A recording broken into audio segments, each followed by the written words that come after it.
আসসালামু আলাইকুম, সবাইকে আমার পেজে স্বাগতম। আশা করি সবাই অনেক ভালো আছেন। আমি আলহামদুলিল্লাহ আপনাদের দোয়ায় অনেক ভালো আছি। এটি আমার পেজের প্রথম লং ভিডিও। আমি এখন থেকে প্রায় প্রতিদিনই ভিডিও আপলোড দেওয়ার চেষ্টা করব। আশা করব সবাই আপনারা আমার পাশে থাকবেন।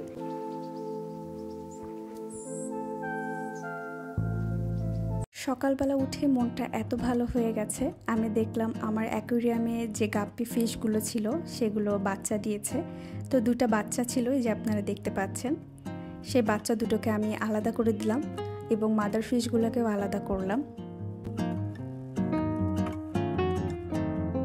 তারপর অ্যাজ ইউজুয়াল আমি আমার প্রতিদিনের সকালটা শুরু করি এক গ্লাস ডিটক্স ওয়াটার দিয়ে।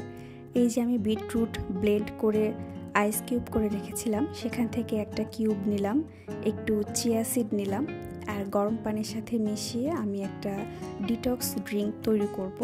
এটা আমি প্রতিদিনই খাই সকালবেলা খালি পেটে। আপনারাও ট্রাই করে দেখতে পারেন, অনেক হেলদি।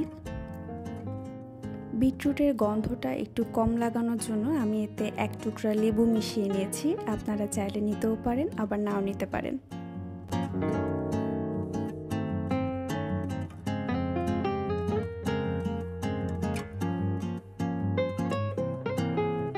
এই ডিটক্স ওয়াটার নেওয়ার প্রায় আধা ঘন্টা থেকে 45 মিনিট পরে আমি ব্রেকফাস্ট করে নিয়েছি।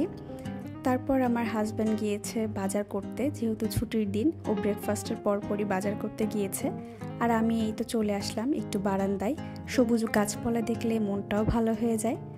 আমি চেষ্টা করছি আবার নতুন করে আমার গার্ডেনিংটা স্টার্ট করার জন্য। কিছু কিছু করেও ফেলেছি এবং আবার প্ল্যান করছি নতুন কি করা যায়।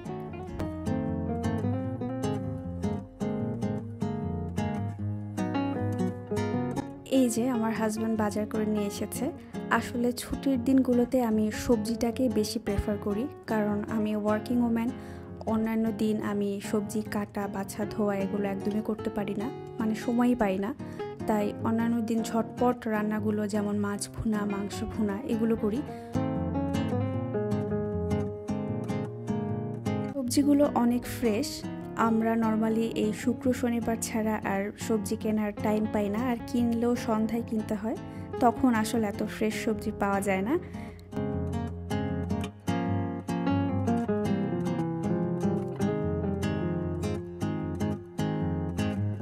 সবজির পরিমাণ কম মনে হলেও এগুলো কিন্তু আমাদের দুজনের জন্য একদম পারফেক্ট, কারণ আমি সবজি কিনে বেশি দিন ফ্রিজে রাখি না।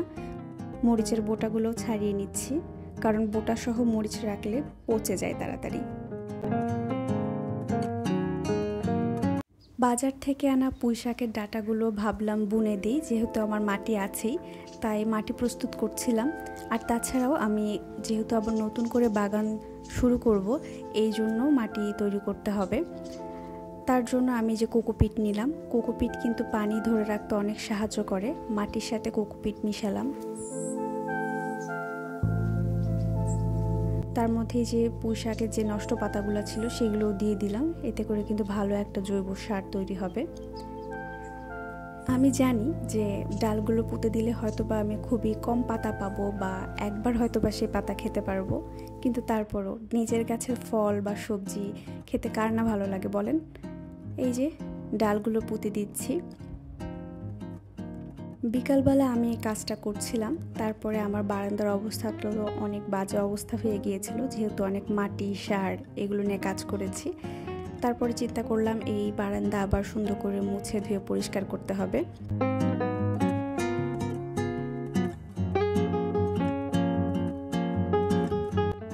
যেহেতু আমি এই গাছগুলো টবে লাগিয়েছি, তাই সার পাবে না এগুলো, তাই একটু এক্সট্রা জৈব সার ছিটিয়ে দিচ্ছি।